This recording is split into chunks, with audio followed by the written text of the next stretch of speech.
Title: The 11th Passenger. Genre: Mystery thriller. Vertical bar duration: ~1 hour. Spoken slowly with pauses and background music. Ajay was a regular guy. 32. Quiet, calculated. A bus driver on Route 57 in Bengaluru. For 6 years, he had driven the same stretch from Majestic to Yelahanka. Same stops. Same timing. Same people. His life was uneventful, and he liked it that way. He didn't talk much. Most passengers barely noticed him. But he noticed everything. Every morning, at exactly 6:45 a.m., he would begin his shift. And by 7:20, his bus would be full. 10 regulars. Office-goers, students, an old couple, and one man who always sat in the back, reading a Kannada newspaper silently. That morning, the bus was a little late. Rains had delayed traffic, and Ajay, annoyed, didn't greet the conductor, Rajesh, like he usually did.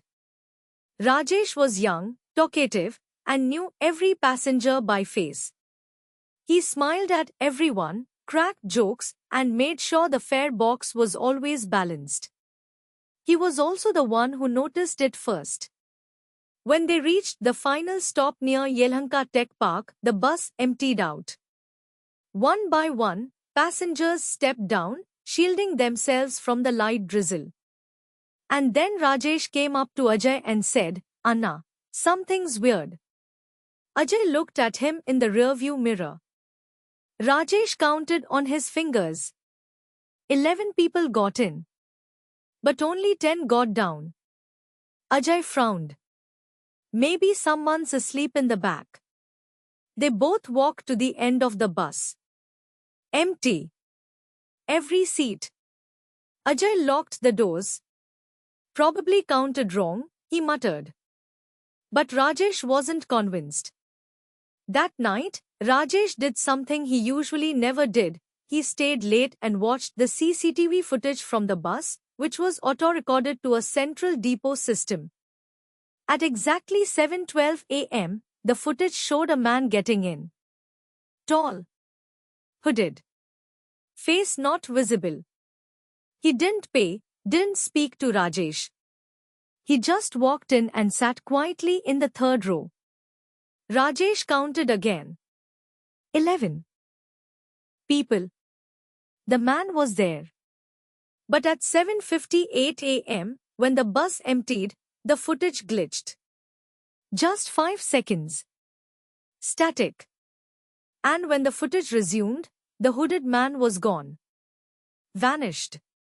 Rajesh showed Ajay the next day. Ajay didn't say much, just nodded. It's a recording error. Let it go. But it didn't feel right. Not to Rajesh. And not to Ajay, though he didn't admit it yet. Over the next week, the same thing happened twice more. 11 got in. 10 got out. And always, a man in a hoodie, sitting in silence, getting off during a glitch. No one remembered seeing him. Not even the regulars. Rajesh filed a report. The depot manager laughed it off. Until the police arrived. A woman had gone missing. A tech employee, working night shifts. Last seen boarding a bus on Route 57. Same day. Same time. Same bus. Ajay was questioned. Rajesh, too. The passenger list didn't help, most paid with cash. No phone pings. The CCTV? Glitched. The police checked 4 days of footage. Every time, the same pattern. A hooded man. 11 passengers. 10 exiting. Ajay's face remained calm, but inside, something was shifting. That evening, after his shift, he sat alone in his small one-room apartment, watching the footage again. Frame by frame. Slowing it down. And he noticed something. The man always entered from the middle door, never the front. And he always sat in a way that his face was turned away from the cameras. Ajay paused the frame. The man had a scar on his right hand. A burn mark. It clicked. Years ago, Ajay had worked at a different depot. A minor accident had occurred. A fire, due to a wiring issue. One conductor was burned. Hospitalized. Later transferred. Ajay remembered his name. Ravi Kumar. He had been mentally unstable since the accident. Had an obsession with passenger numbers, safety checks, and route discipline. Ajay did some digging. Asked around. Found out that Ravi Kumar had disappeared 6 persons complained. Suddenly, it all made sense. The hooded man was Ravi. Not a ghost. Not a shadow. A real man. Hiding. Boarding buses. Tracking people. But why? That night, Ajay returned to the depot after hours. He had taken a personal copy of the bus CCTV for the police and made another for himself. He placed hidden GoPros inside the bus. Not connected to the central system. Just local backup. The next morning, he drove the route like usual. 10 people boarded. Then, near Hebbal, the 11th. A hooded man. Sat silently. Didn't look up. Ajay drove, acting normal. When the last stop came, passengers left. All except the hooded man. Ajay stood up, turned, and the seat was empty. He quickly checked his GoPro footage. And finally, for the first time, clear images. The man didn't vanish.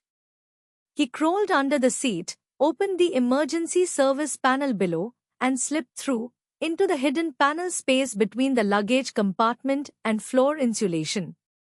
He had been hiding inside the bus. Ajay called the police immediately. Within the hour, officers opened the flooring at the depot. Inside, they found a torch, packets of food, a phone with dozens of photographs of female passengers, a small diary with route notes, and worst of all, a scarf with dried blood. DNA confirmed it belonged to the missing tech employee.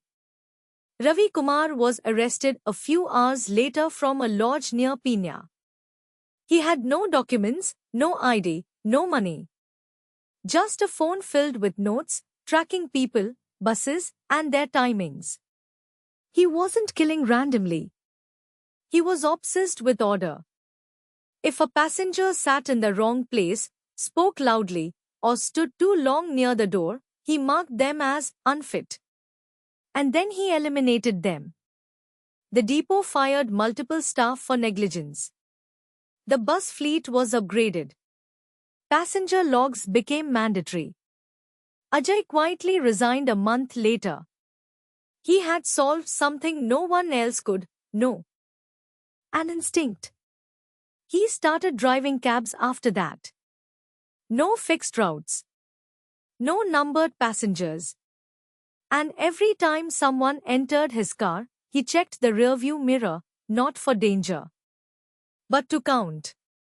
Because Ajay would never forget the morning he drove with 11 passengers and only 10 came out. If you liked this story, don't forget to subscribe, like, and share with your friends. See you soon with another thrilling story. Until then, take care.